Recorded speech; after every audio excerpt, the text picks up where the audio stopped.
Hemos sido enriquecidos a través de estos estudios. Tomen asiento nomás, mis amados hermanos. Hemos sido enriquecidos con estos estudios, porque no es simplemente un estudio, es conocer el carácter de Dios. Hemos aprendido a conocer a Dios como cuando los hijos conocen a sus padres terrenales. Y ellos saben por qué se enojan sus padres y saben qué alegra a sus padres. Eso es conocer los atributos, conocer el carácter, conocer las virtudes. De pronto no conocíamos ciertas virtudes de Dios y simplemente vamos a la iglesia y decimos, bueno, yo sigo a Dios y porque Dios es Salvador, y es correcto, pero de pronto no sabíamos que Dios es un Dios benevolente, que es paciente, que es misericordioso. Tal vez no sabíamos de pronto que Dios es lleno de ira, que es un Dios de ira. No sabíamos que es un Dios perdonador y que es un Dios humilde. Recuerden que estamos estudiando ese atributo.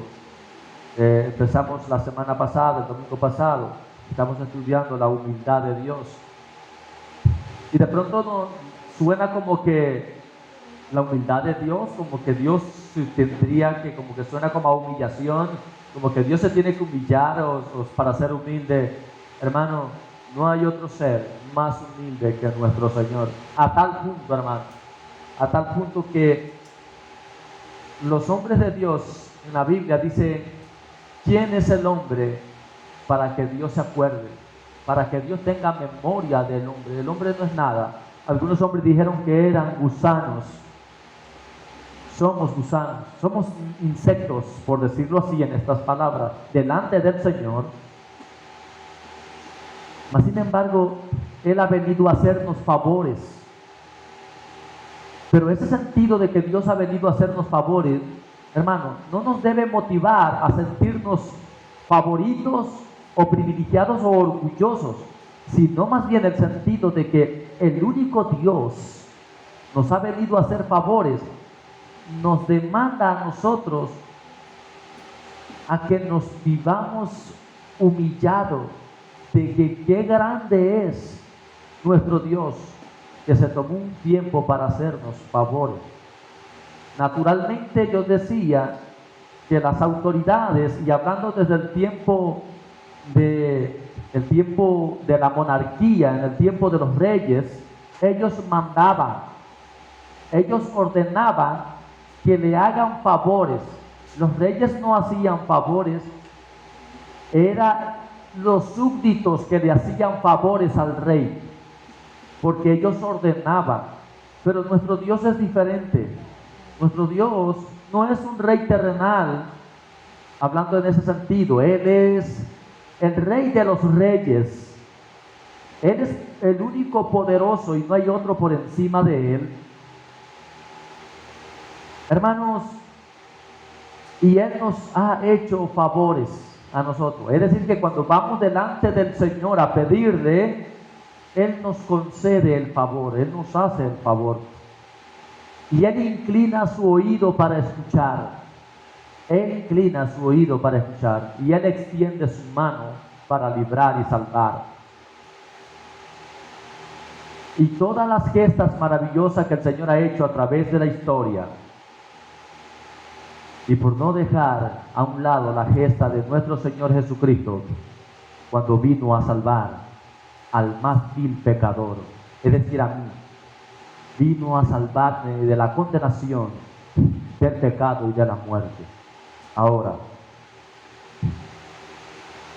antes de comenzar con nuestro tema en el día de hoy, sí quiero sensibilizarme, hermano, en este asunto bíblico, de que muchas veces pareciera que lo del Señor es simplemente algo como que ya estamos en los caminos de Dios y Dios tiene que soportarnos y Él tiene que esperar el tiempo que a nosotros se nos digne estar delante de su presencia.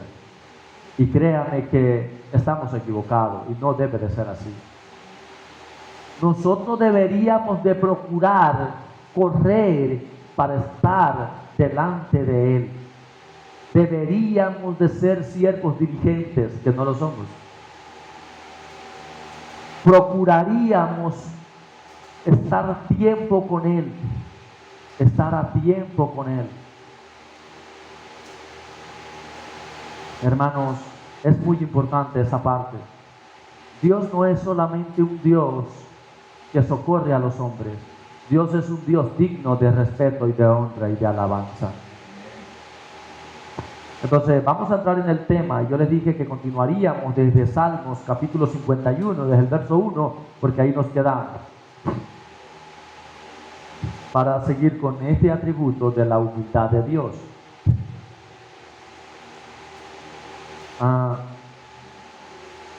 Amén. Leemos esta bendita y eterna palabra, honrando y dando gracias al Padre, al Hijo y al Espíritu Santo. Salmo 51. Amén. Salmos capítulo 51, versículo 1 en adelante. Gloria al Señor. Dice así: ten piedad de mí, oh Dios, conforme a tu misericordia, conforme a la multitud de tus piedades, borra mis rebeliones. Lávame más y más de mi maldad y límpiame de mi pecado. Porque yo reconozco mis rebeliones y mi pecado está siempre delante de ti. Contra ti solo he pecado y he hecho lo malo delante de tus ojos, para que seas reconocido justo en tu palabra y tenido por puro en tu juicio. He aquí, en maldad he sido formado y en pecado me ha concebido mi madre. He aquí, tú amas la verdad en lo íntimo y en lo secreto me has hecho comprender sabiduría. Purifícame con hisopo y seré limpio, lávame y seré más blanco que la nieve. Hazme oír gozo y alegría, y se recrearán los huesos, y se recrearán los huesos que has abatido. Esconde tu rostro de mis pecados y borra todas mis maldades. Crea en mí, oh Dios, un corazón limpio y renueva un espíritu recto dentro de mí. No me eches de delante de ti y no quites de mí tu Santo Espíritu. Vuélveme al gozo de tu salvación y espíritu noble me sustente. Entonces enseñaré a los transgresores tus caminos y los pecadores se convertirán a ti. Líbrame de homicidios, oh Dios, Dios de mi salvación. Cantará mi lengua tu justicia.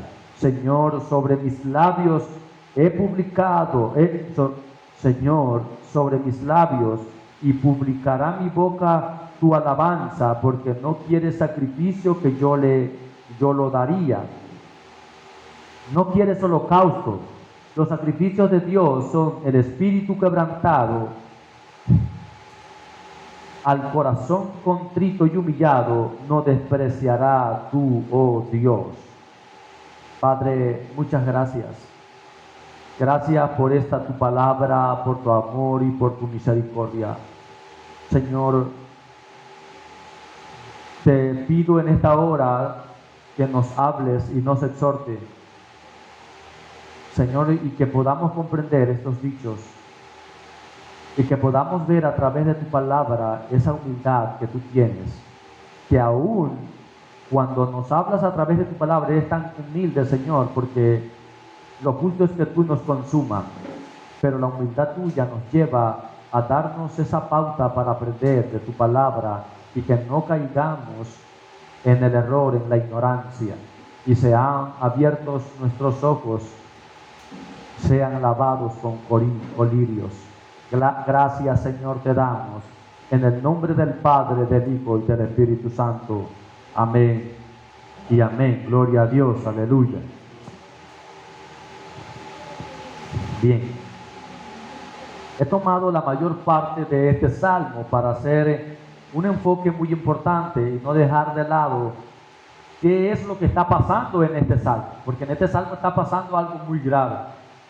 Recuerden que David había pecado y había pecado, hermano, un pecado muy horrible.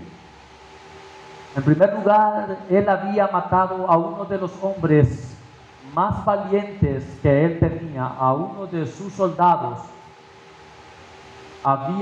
Lo había mandado a matar. Es lo que está pasando en este salmo. Por otro lado, recuerde que David era lo que se conoce hasta el día de hoy en Israel, la lámpara de Israel. Era el hombre insigne. David era el hombre que Israel tenía y ha tenido como la luz, como alguien que ha alumbrado, porque era un hombre muy honorable y muy digno. Casi todos amaban a David. Pero David ha cometido un pecado muy atroz. En primer lugar, este hombre, más allá de allegarse a la mujer de Urías, él manda a que vaya al frente de la guerra y lo mate. Era la intención, esa fue la intención primaria, hermano. Entonces, cuando usted y yo, y por eso quería ver este salmo, para ver el enfoque de esa parte que nosotros a veces nos consideramos tan humilde a priori, es decir, la primera impresión que nosotros mostramos ante los demás es una impresión de humildad, pero no, nadie conoce nuestras intenciones. ¿Quién conocía las intenciones de David? Hermano, este hombre llamado Urías llevaba la carta de sentencia de muerte suya en sus manos. Él llevaba la sentencia de muerte, un soldado fiel, un soldado honorable, que ni siquiera quiso ir a la casa de sus hijos, a la casa de su esposa, ni a la casa de sus padres, el día que vino a visitar a su rey. Era un hombre de honor, Urías, y está llevando la sentencia. Él lleva en sus manos el manuscrito donde decía que él debía de morir, y él no leyó la carta porque era un hombre fiel. Era un hombre fiel. Y él llegó donde el general y entregó la carta al general, y la carta tenía ya la sentencia de muerte de él, y así se tuvo que cumplir. Ese es uno de los pecados atroces, porque a veces simplemente pensamos que asesino es aquel que consuma el hecho. Pero no, hermano, hay una trama tras de esto, y había una trama tras de este, se podría decir, asesinato. Por supuesto, y es que aquí viene todo enredado, por supuesto que David, él quería reparar humanamente el pecado anterior que había cometido, que era el de haberse acostado con la mujer de uno de sus soldados más honorables, como Urías. Y a veces, hermano, nosotros cuando hemos cometido una transgresión, se desenfrena una cadena de transgresiones por querer cubrir la primera. ¿Se dio cuenta? Por querer cubrir la primera transgresión, se desenfrena un sinnúmero de transgresiones por tapar la primera.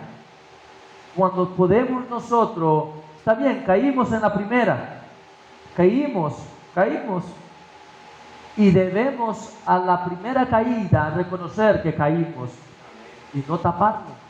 Y pecó en la primera y comenzó a tapar las otras. ¿Cómo sería para David el día que llegó Urías a su casa, al palacio? ¿Cómo se ha de sentir un hombre o una mujer que esté al frente de quien ha traicionado, de quien ha engañado? ¿Cómo se habría sentido David? O sea, estoy hablando de un hombre que no era insensible. David no era para nada insensible. David era un hombre muy sabio, era un hombre inteligente. Yo he hecho un estudio acerca de la vida de David, Y no ha habido en la historia un hombre más táctico, un hombre más estratega militarmente hablando como David. No ha habido en la historia, según el estudio que he realizado, un hombre más objetivo, más sabio, más estratega militarmente hablando. Era un hombre, era un perito, era un hombre muy sabio, a tal punto que un día se infiltra en medio del ejército de Saúl. Escúcheme, Saúl seguía para matar a David. Saúl lo seguía a David para matarlo, pero David se está huyendo y él viene en medio de la persecución que le hacen a él. Él se infiltra más bien dentro de todo el ejército de Saúl y le quita las armaduras y la espada. Y cuando está más adelante con su soldado Abisai, le dice: Padre mío, le dice a Saúl, aquí tengo, no quise cortarte la cabeza.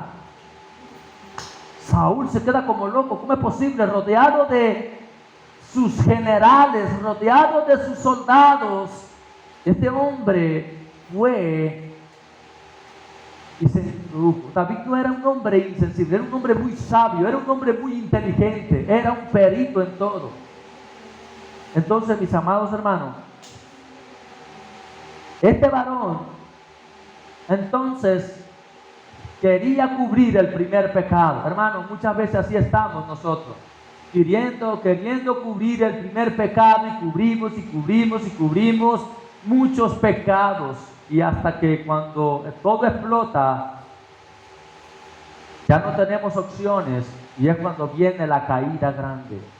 No, hermano, nosotros podemos a la primera reconocer que hemos caído, y ni siquiera reconocerle al hombre, que reconózcale al Señor que ha caído, porque eso es otro problema. El problema de David era que él quería encubrirle a Dios, y es por eso que él usa este salmo, para reconocerle a Dios lo que él había encubierto. Y es que de Dios nadie se puede esconder. Y es donde él comienza diciendo: ten piedad de mí, oh Dios, conforme a tu misericordia, conforme a la multitud de tus piedades, borra mis rebeliones. Se está presentando ya, y primero toca las misericordias de Dios. Toca las cuerdas más sensibles de Dios, que son las misericordias. Mire cómo este hombre comenzó, y era tan sabio para orar. Debemos de aprender de David para orar. Hermano, era tan sabio, de pronto para recitar, está recitando, y él está diciendo: ten piedad de mí, oh Dios, conforme a tu misericordia, conforme a la multitud de tus piedades, borra mis rebeliones. Pero todavía no está diciendo su pecado, pero está tocando las cuerdas más sensibles de Dios, que es la misericordia. Ahora dice el verso 2: lávame más y más de mi maldad y límpiame de mi pecado. Quiere que lo lave más y más de su maldad y de su pecado.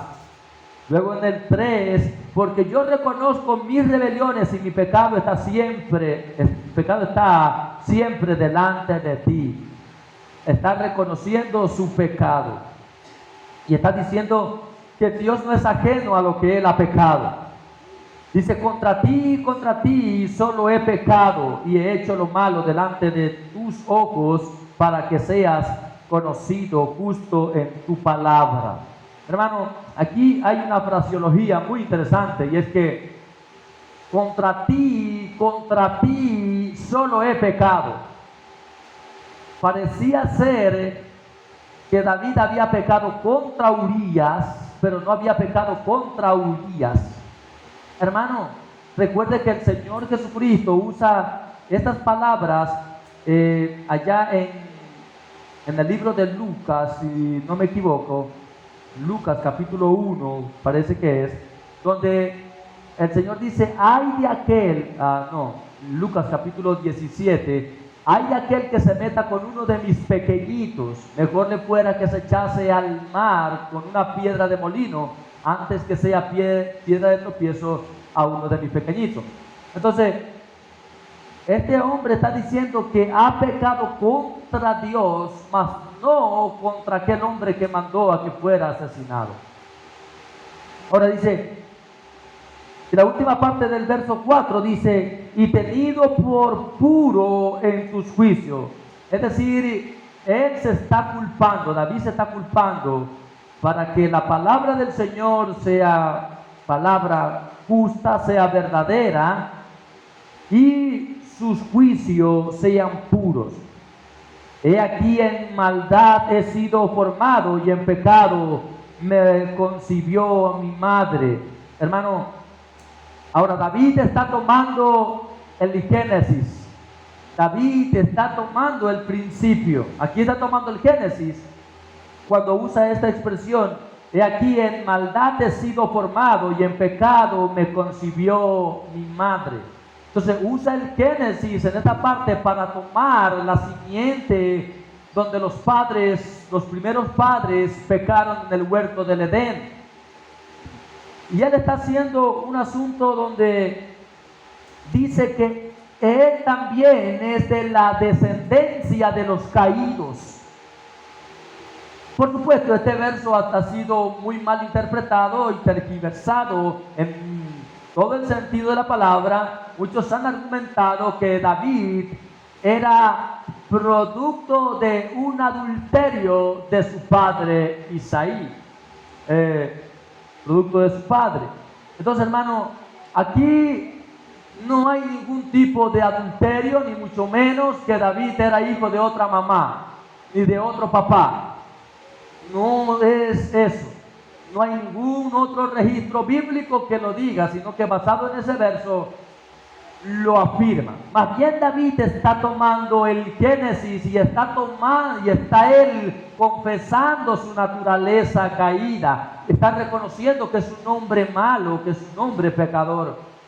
Esta palabra para la predicación del día de hoy en nuestras iglesias, de los hombres que se creen santos y puros. Y digo se creen porque, mi amado hermano, el que es santo y es puro siempre va a estar reconociendo que es pecador. El que es santo y puro siempre reconoce que ha pecado, porque el que se cree ser algo no es nada. El que se cree ser algo no es nada. El que considera que ha pecado delante del Señor, el que confiesa su pecado y se aparta, alcanza misericordia. Entonces, él está diciendo, he aquí en maldad he sido formado y en pecado me concibió mi madre. Porque es que la madre de él no era divina, no era una divinidad, era una mujer de la descendencia del único hombre y la única mujer que Dios ha creado, de Adán y de Eva. Eso es lo que está diciendo David. Y David, escúcheme, usted mira bien esta palabra y esto es teología. David está hablando teológicamente, esto es lo que se entiende como teología. Él está hablando teológicamente, estas palabras es teológico. Ahora, dice el verso 6, he aquí tú amas la verdad en lo íntimo. Hermano, voy a usar la última palabra de que usé, voy a tocarla, y la palabra íntimo. Íntimo, ¿por qué digo íntimo? Porque íntimo quiere decir algo que están dos, algo que nadie más está participando, solamente eso es intimidad. Intimidad, que hay simplemente una relación que no hay más, simplemente es una relación de dos, eso es intimidad. Entonces uso esa última palabra que mencioné para usar ahora la primera, que del verso 6, y aquí tú amas la verdad. Dios ama la verdad cuando se está en lo íntimo, cuando se está en lo secreto. Él ama la verdad cuando nos quitamos el arbolito. Recuerde que estamos llenos de elegancia, todo el mundo tiene un buen concepto de nosotros, aparentamos ante la sociedad que somos dignos y honorables, y todo el mundo se cree que es muy digno y honorable, y puede ser y está bien, pero no hay nada mejor como que estar en la presencia del Señor y Él que sabe cómo es que soy yo poderle decir: Señor, yo es que a ti no te puedo mentir, yo soy verdaderamente un transgresor delante de ti, yo soy un pecador delante tuyo, Señor. Entonces David está diciendo que Dios ama la verdad en lo íntimo, en lo secreto. Ahora, dice: y en lo secreto me has hecho comprender sabiduría. Y esto es lo que se entiende como que el hombre es falto de entendimiento. El hombre es falto de entendimiento.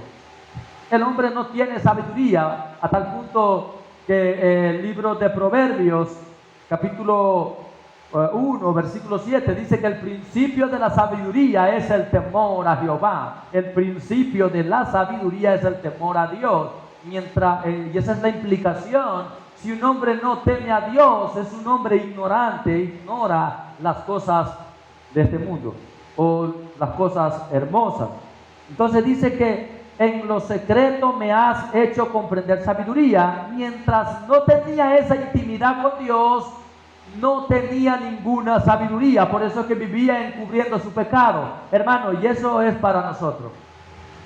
Ese es un aplicativo a nuestras vidas. Estamos teniendo intimidad con el Señor en lo secreto para que Él nos revele nuestro pecado, y Él y yo podamos conversar y Él muestre nuestro pecado, y ahí confesar y derramarme delante de Él. Derramarme delante de Él y confesar con Él y decirle, no conversar con Dios y decirle mis triunfos, sino mis fracasos en un modo espiritualmente hablando, cómo peco cada día. Entonces, y él dice, después que la intención de David es decir, que él está reconociendo su pecado y que Dios le ha dado sabiduría para que reconozca su pecado, luego dice: purifícame con hisopo y seré limpio, lávame y seré más blanco que la nieve. Él tiene ese bien a saber de que el Señor lo purifique con hisopo. Y hisopo es la parte donde se absorbe y que como que Dios, eso es lo que se entiende como unción de ungüento, de ponerle un ungüento, y que Dios le vaya poniendo ungüento, le vaya poniendo el ungüento a él. Y que ese mismo hisopo, ese mismo trapo, por decir así, porque es como una esponja, un trapo, dice que con ese trapo, con ese hisopo, Dios lo purifique, y él tiene la convicción de que será limpio. Ahora, esto no es un trapo físico, esto no es, él está hablando en un sentido figurado.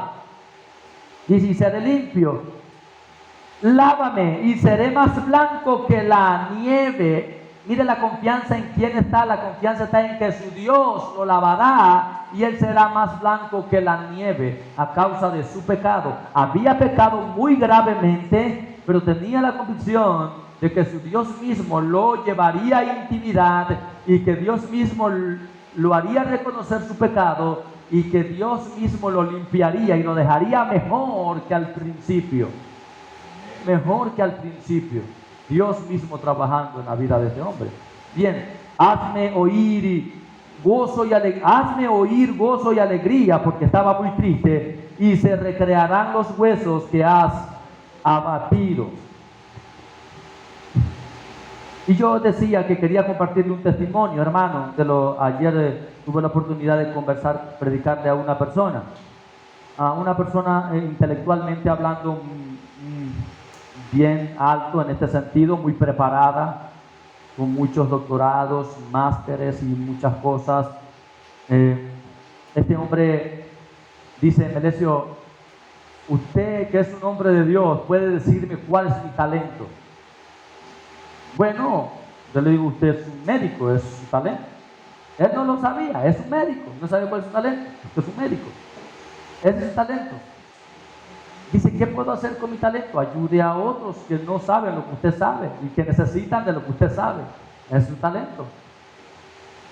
Este hombre, dice Melesio, yo quisiera servir al Señor, pero me faltan muchas cosas. A mí también me faltan muchas cosas, le digo. Me faltan muchísimas cosas. No, pero usted no. Digo, me faltan muchas cosas.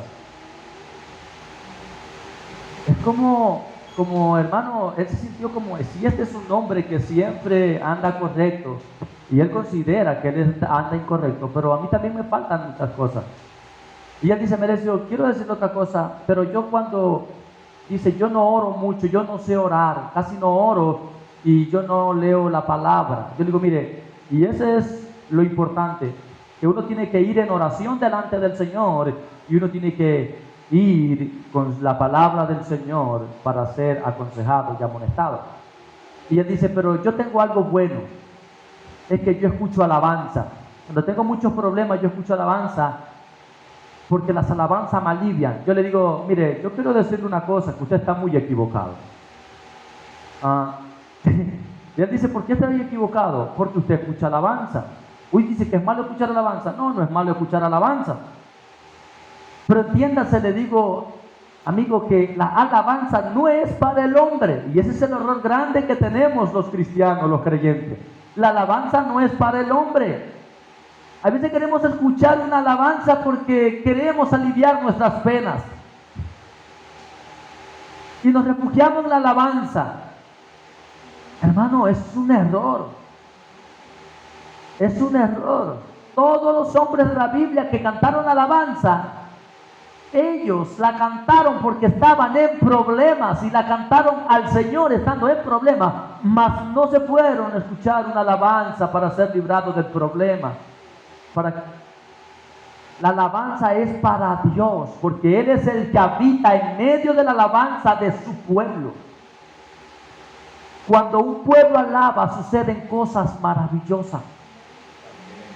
Entonces la gente quiere escuchar una alabanza para aliviar su dolor, para aliviar sus penas. Y es lo mismo que hacen los hombres sin Cristo. Acuérdese usted cuando no era cristiano. Acuérdese usted cuando no era cristiano.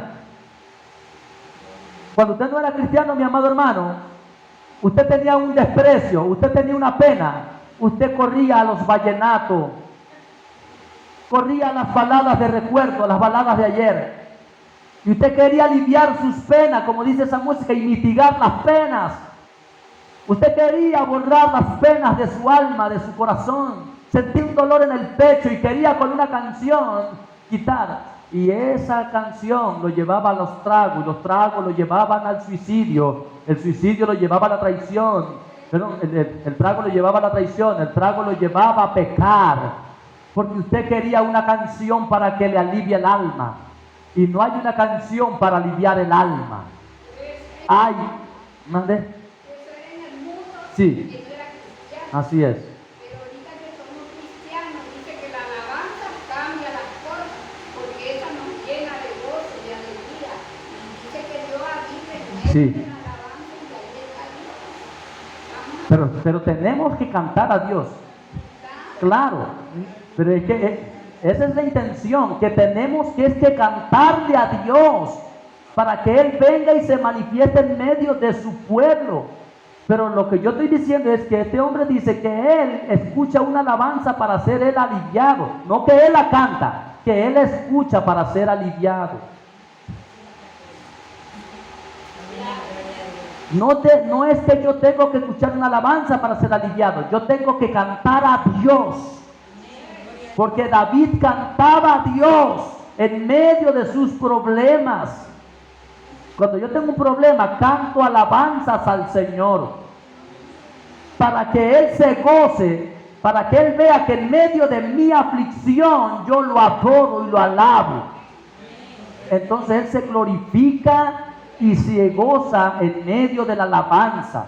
Mas no yo escucho una alabanza para aliviar mi pena y mi dolor. No. Porque entonces lo que estoy haciendo es un sentido de endiosarme. Me estoy endiosando y digo, porque es Dios el que escucha la alabanza. Entonces yo escucho una alabanza y me endioso para que mi alma sea aliviada y alegrarme por medio de la alabanza. Es que es el hombre que tiene que alabar a Dios y Dios glorificarse en medio de la alabanza. Ese es el sentido. Entonces el hombre dice, ¿cuán equivocado yo estaba? Y digo, ¿y usted ha cantado al Señor? Nunca he cantado. Yo he escuchado la alabanza para aliviarme. Y ese es el error. Por eso quería compartirle eso. Entonces cuando usted tiene un problema, por muy grande que sea, usted vaya al Señor en alabanza. Pero usted lleve la alabanza al Señor. Alabe al Señor. Alabe al Señor. Por eso el Salmo 150 dice, todo lo que respire, alabe a Dios. No dice, todo lo que respire, Dios lo va a alabar. No. Bien, entonces mis amados hermanos, dice el verso número 9, esconde tu rostro de mis pecados y borra todas mis maldades. ¿Cómo decirle a Dios que esconda el rostro de mis pecados? Este hombre está diciendo, esconde tu rostro de mis pecados. ¿Y por qué usa la palabra mis? Porque eran de Él. Mis pecados no son el pecado de ustedes. Mi pecado es mi pecado. Yo no he pecado por culpa de nadie más. He pecado de mi voluntad. Y Él dice que los borres todas mis maldades. Crea en mí, oh Dios, un corazón limpio. Ya no quiere ese corazón. Ya no quiere ese corazón. Ahora quiere un corazón limpio. Y renueva un espíritu recto dentro de mí. Y esto no está hablando del Espíritu Santo, por si acaso. Está hablando del espíritu del hombre. Está hablando del espíritu del hombre. Él dice que no quiere ese espíritu de él, el espíritu. ¿Qué es el espíritu? Cuando hablo del espíritu del hombre, estoy hablando del espíritu de vida por el cual respiramos, mas no del Espíritu Santo. Es otra cosa el Espíritu Santo. No me eches de delante de ti y no quites mi Santo Espíritu. Dice, no me eches de delante de ti y no quites de mí tu Santo Espíritu. Aquí sí ya está hablando de el Santo. Mire que primero dice que no quiere ese espíritu, es el espíritu humano. Pero él lo que no quiere es que quite el Espíritu Santo. Ese sí no lo quiere cambiar. Es porque ¿qué haríamos sin el Espíritu Santo de Dios? Entonces él dice, crea en mí, en el verso 10, crea en mí un corazón limpio y renueva un espíritu recto dentro de mí. Es que era el espíritu de él el que estaba errado. Y en el verso 11 dice, no me eches de delante de ti y no quites de mí tu Santo Espíritu. Ahí está hablando de los dos espíritus, del Espíritu Santo y del espíritu del hombre. Entonces, mi espíritu es el que va en transgresión, pero el Espíritu Santo es el que no quería David que saliera de él. ¿Y quién va a querer que salga el Espíritu Santo de uno? Vuélveme al gozo de tu salvación. Y la palabra vuélveme es porque no estaba en el gozo de la salvación. Hermano, qué alegría es sentir que alguien es salvado. Y él se sentía, si él dice vuélveme al gozo, se sentía que estaba en desesperación porque él se sentía condenado. Y él dice vuélveme al gozo de tu salvación. Y es tu salvación, es la salvación de Dios. Y espíritu noble me sustente. Entonces enseñaré a los transgresores tus caminos. Él lo que quiere ser es un ejemplo a los demás a causa de su maldad, ahora que Dios los renueva. Es lo que debemos hacer los cristianos. Nosotros éramos transgresores, pero vinimos al Señor y nos ha lavado y somos más blancos que la nieve. Y ahora tenemos que a los transgresores enseñarles cómo es Dios. Y los pecadores se conviertan a ti. Líbrame de homicidios. Oh Dios, Dios de mi salvación, cantará mi lengua tu justicia. Escuche, nos dice que él debía de escuchar una alabanza. Cantará mi lengua tu justicia. Él cantaba porque él era el transgresor. Señor, abre mis labios y publicará mi boca tu alabanza. Señor, abre mis labios. Hermanos, ¿se ha dado cuenta que muchas veces cuando estamos abatidos no podemos ni abrir casi ni la boca? Hasta nos duelen las cuerdas vocales. No queremos proferir palabra, pero Él pide a Dios que Dios mismo abra sus labios y publicará mi boca tu alabanza. Es el hombre que sin importar cuán hundido esté, Él es el que debe de alabar a Dios, porque Dios es el digno de suprema alabanza. Y si usted me pregunta a mí, hermano, ¿usted no escucha alabanza? Yo escucho alabanza, hermano. Yo escucho alabanza. Pero no tengo el bien saber de que la alabanza es para mí, o que me refugio en una alabanza. No, yo escucho una alabanza para unirme a esa alabanza y cantar esa alabanza para el Señor. Porque es que hoy día hay alabanza para todo. Hermano, voy a poner la alabanza que es para limpiar la casa. Yo escucho alabanza para limpiar la casa. Hay alabanza para dormir. Escucho una alabanza para dormir. Hay alabanza para manejar. Quiero una alabanza para manejar. Una alabanza para el trabajo. Sentirme relajado. Hermano, no hay alabanza para esas cosas. Hay alabanza para Dios. La alabanza debe de ser para Dios. Hay gente que escucha alabanza para muchas cosas. Y la alabanza es una de las cosas muy sagradas, mi amado hermano. Porque la alabanza no es terrenal. ¿Sabía usted que la alabanza no es terrenal? La alabanza es celestial. Es porque en el cielo se instituyó, por decirlo así, el primer coro de alabanza. Nosotros debemos de adorar al Señor con todo respeto, con toda reverencia. Con todo respeto, hermano, hoy por hoy en las iglesias las alabanzas es una payasada, porque el hombre cree que él es el dueño de la alabanza. La alabanza no es del hombre, la alabanza es de Dios. Lo está diciendo David, tu alabanza. Entonces aquí se generan, es aquí donde yo le digo que cambiar esta manera de doctrina de la que hemos traído a esta doctrina bíblica, aunque la Biblia lo está diciendo, mas sin embargo no la queremos reconocer, porque es que es muy duro cambiar algo que yo lo he aprendido por años. Pero ahí está la palabra como el martillo a la roca y como una espada de doble filo para atravesar y hacernos una herida mortal y que nos volvamos al camino de verdad. Solamente cumplo en transmitir esta verdad. Este hombre está diciendo, Señor, abre mis labios y publicará mi boca tu alabanza, no mi alabanza, tu alabanza. Porque no quiere sacrificio que yo lo daría. Dios no quiere sacrificio que yo lo daría. No quieres holocausto.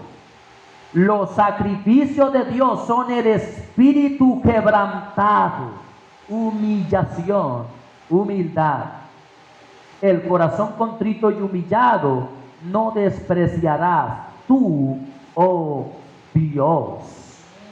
Los hombres a través de la alabanza son muy altivos. Se considera, hermano, la dimensión que genera la alabanza. Cuando el hombre se empodera y cree que es él el que genera ese poder, ¿quién podrá derrumbar a ese hombre empoderado? Pero está diciendo David que él canta alabanza a Dios, pero a la misma vez está diciendo, este hombre está reconociendo el poderío de Dios. Dice, los sacrificios de Dios son el espíritu quebrantado, el corazón contrito y humillado, no despreciarás tú, oh Dios. El hombre debe de bajarse de esa nebulosa cuando cree que es poderoso al cantar.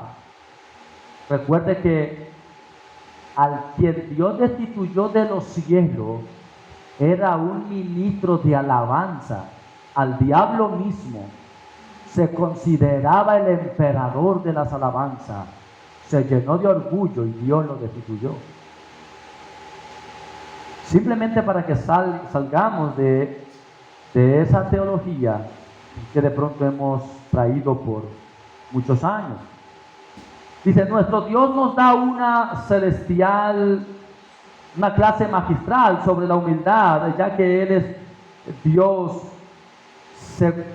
es Dios y goza de poder, autoridad, y no hay otro más grande que Él. Mas sin embargo tiene misericordia de los mortales y los visita para hacerle favores.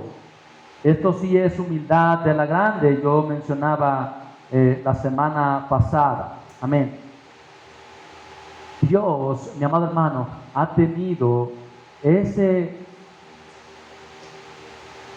aprecio para con nosotros, se podría decir así, de venir y visitarnos y hacernos favores. Hermano, usted está enfermo, ¿a quién corre? A Dios. Y Él nos hace el favor.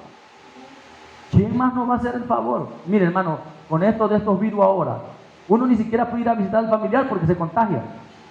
Es Dios que nos viene a visitar a nosotros. Ahora, y eso me lleva a una gesta gloriosa de lo más grande, bíblicamente hablando, diría, en la cual Cristo exhibe su máximo sentido de humildad por amor a sus escogidos. Y vaya para ir casi terminando, en Filipenses capítulo 2, versículo 1. Ahí vemos una de las gestas más humildes que podríamos nosotros ver de la divinidad de Dios, de Cristo. Dice Filipenses capítulo 2, por tanto, si hay alguna consolación, está hablando Pablo a los Filipos, por tanto, si hay alguna consolación en Cristo, si algún consuelo de amor, Filipenses capítulo 2, versículo 1, si alguna comunión del Espíritu, si algún afecto entrañable, si alguna misericordia, está diciendo, si hay alguna de estas cosas, completad mi gozo sintiendo lo mismo, teniendo el mismo amor, unánime, sintiendo una misma cosa. Nada hagáis por contienda o por vanagloria, y esa palabra nada es nada. Si vas a hacer algo, lo que implica la otra parte es que si vas a hacer algo por contienda, no lo hagas. Hay gente que ayuda para luego decir, yo ayudé. Entonces no ayude, hermano, si usted va a andar peleando por esa ayuda que hizo. No ayude. Escúcheme, y por no ayudar, usted no entra en pecado. Hermano, usted es un pastor que hace mezquino a los hermanos. No, yo lo que quiero es que no entres en transgresión. Porque es que hay gente que da y después que da. Hay gente que extiende la mano. Por ejemplo, ayuda a un vecino que está con un problema, qué sé yo. Cualquier problema que tenga el vecino. Y lo ayuda. Y después dice, yo te ayudé. Hermano, ¿para qué lo ayudó? ¿Para qué lo ayudó? No lo hubiese ayudado y no entraba en ese pecado de desacrédito. Antes bien con humildad, estimando cada uno a los demás como superiores a él mismo. ¿Y quién va a querer eso? Nadie quiere que otro seas como superior a mí mismo. Todo el mundo quiere ser más que otros. Y yo digo la palabra, hermano, como siempre nos manda a ser humildes. Como siempre la palabra nos manda a ser humillados. Pero el hombre no quiere aceptar esto. Los hermanos, la iglesia en el día de hoy no quiere aceptar esta palabra. No, la tergiversa. Aquí se inventan otra cosa. Tenemos que ser humildes. Tenemos que ser humildes, hermanos.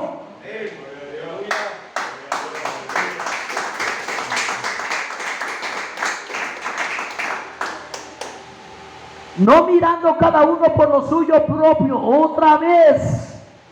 No mirando solo tus intereses. No está diciendo que no dejes de mirar tus intereses. No dice eso.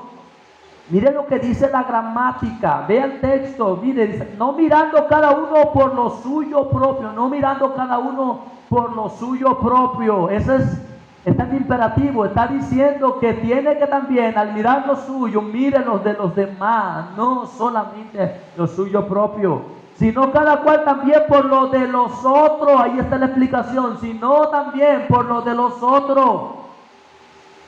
Porque hay gente que también aquí tergiversa y dice, bueno, yo dejo todo por ayudar a los otros, no importa cómo yo viva. No, no está diciendo eso. Dice que mires lo tuyo, pero también no dejes de mirar el poder ayudar a otros. Porque esa palabra la usan para ser irresponsables, para descuidar la casa, para descuidar su vida. Dice, haya pues en vosotros este sentir que hubo también, nada más y nada menos que en Cristo Jesús, dice Pablo. Haya pues, haya de haber, que haya pues en ustedes, la palabra vosotros es ustedes, este sentir que hubo también, no dice Pablo en mí, dice en Cristo Jesús. ¿Cuál fue el sentir de Cristo Jesús? El verso 6 de Filipenses capítulo 2, el cual siendo no otra cosa, sino que siendo en forma de Dios, hermano, es más, yo ni siquiera debería de atreverme a mencionar esta frase. Siendo en forma de Dios, no estimando el ser igual a Dios como cosa a que aferrarse. Estamos hablando del ser más extraordinario que ha visitado la tierra. Siendo en forma de Dios, no estimó el ser igual a Dios. Pero este es el sentido, como cosa a que aferrar. No se aferró al ser Dios. Cristo no se aferró a ser Dios. Y viene el verso 7 y nos da el sentido de orientación. Dice, sino que se despojó a sí mismo. Nadie lo obligó. Él mismo se despojó. En cambio nosotros los cristianos tenemos, o al ser humano, tienen que andarnos diciendo, deja esto, deja lo otro, esto no te conviene, esto no te va a ir bien, esto te traerá fracaso. Él, mi amado hermano, Cristo, nadie lo obligó, nadie le dio una charla motivacional. Él mismo se despojó. Y él mismo, tomando forma de siervo, hecho semejante a los hombres, y esta palabra semejante es para hablar en un sentido con un parentesco igual o similar a los hombres. Mire que la fraseología de Pablo está dejando notar que Cristo aún seguía siendo Dios. Eso es lo que se entiende dentro de esta palabra cuando dice, tomando forma de siervo, hecho semejante a los hombres, es decir, que seguía siendo Dios, pero se hizo semejante a los hombres. El verso 8, y estando en la condición de hombre, ya cuando estuvo en la condición humana, se humilló a sí mismo. Se humilló a sí mismo. ¿Lo humillaron los hombres? Sí, lo humillaron los hombres, pero esa humillación era profetizada, mi amado hermano, y él mismo aceptó esa humillación. Él mismo decidió ser humillado. No es que fue algo empírico esa humillación, no, esa humillación ya había sido dicha que él iba a ser humillado y él ya sabía. Entonces así mismo él decidió humillarse. Aquí estoy. Es como que si usted dice, el barrio donde tú vas, hay unos hombres que te van a golpear, y dice, yo voy para que me golpeen. Usted no va a ir a ese barrio, no va a ir. Pero Cristo más o menos sí. Dice que en Isaías, dice que él era experimentado en quebranto. ¿Cuándo? En el cielo. ¿Cuándo él había sido golpeado en el cielo? Nunca. Sino que lo que está diciendo es que cuando él venga, él ya sabía lo que le iba a pasar. Cristo no vino, ay, y serán duros los golpes. No. Él era varón de dolores. Y él no dijo palabras, sino que como el cordero fue llevado al matadero. Dice, se humilló a sí mismo haciéndose obediente hasta la muerte y muerte de cruz. Y hay una cosa muy interesante en esta frase, y es que él se hizo obediente hasta la muerte. No es que le obedeció a la muerte. Cuidado, vamos a desviarnos de esa delgada línea que hay ahí, como que Cristo haya obedecido a la... No, no, no. Él se hizo obediente hasta el día que llegó, que Él murió. Él fue obediente. Eso es lo que es cumplimiento. Él obedeció hasta el día que murió. El trabajo que Él vino a hacer, la asignación que Él vino a hacer, eso es humildad. Él lo hizo con mucha humildad, todo lo que hizo. Y muerte de cruz.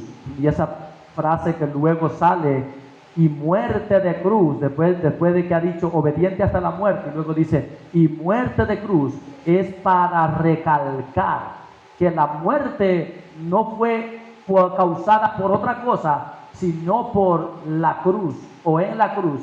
¿Qué implica eso?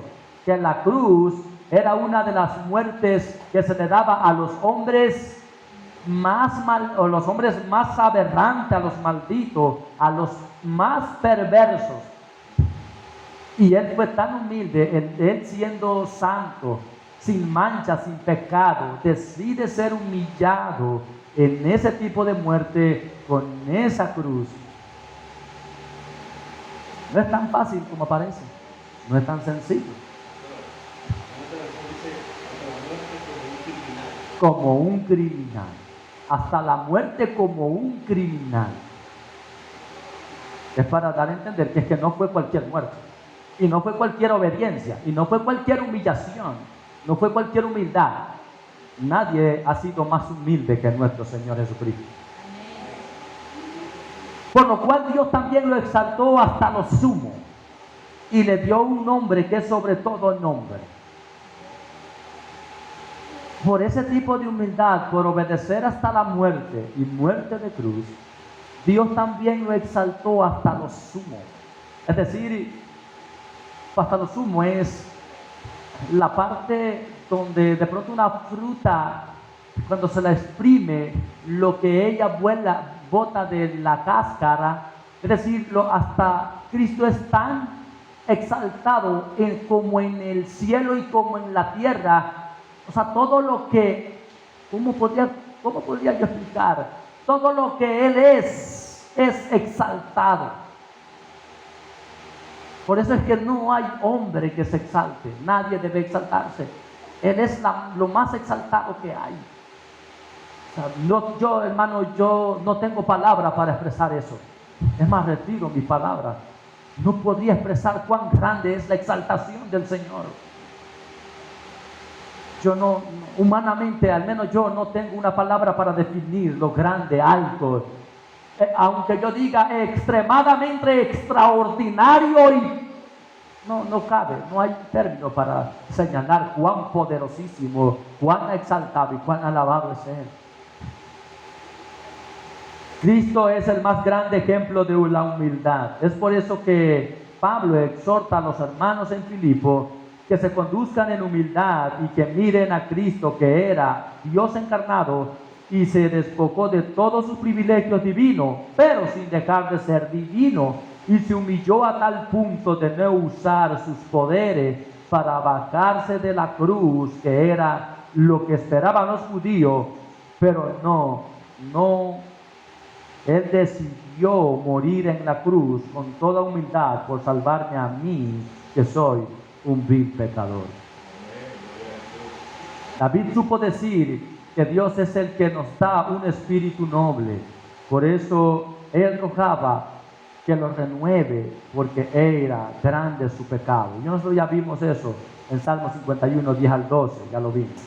Entonces, mis amados hermanos, cuando nosotros queramos aprender de humildad, o pretendamos que somos humildes, tenemos que mirar a Cristo. Tenemos que mirar a Dios. Tenemos que mirar al cielo. Alguien que se considere humilde y quiera saber qué es la humildad, primero tiene que mirar al Señor. ¿Cómo fue la humildad de Él? ¿Cómo es que fue su humildad? ¿Cómo fue su humildad? El Señor se humilló a sí mismo, es decir, voluntariamente Él decide ser castigado por los hombres, porque Él ya lo sabía. No estaba el Señor a tientas, todo había sido profetizado, todo había llegado a un cumplimiento, todo había llegado a un final. Sé, mis amados hermanos, sé que esta palabra se torna muy dura en nuestras vidas, pero escúchenme, simplemente he tocado la palabra, he pasado por las líneas de la Biblia, no me he ido a otro sitio, he usado solamente, y sé que marcará tu vida y te harás sufrir. Será como ajenjo esta palabra, será muy doloroso, pero será la palabra del Señor. Será la palabra de Dios. Yo sé usar unas palabras que de pronto son muy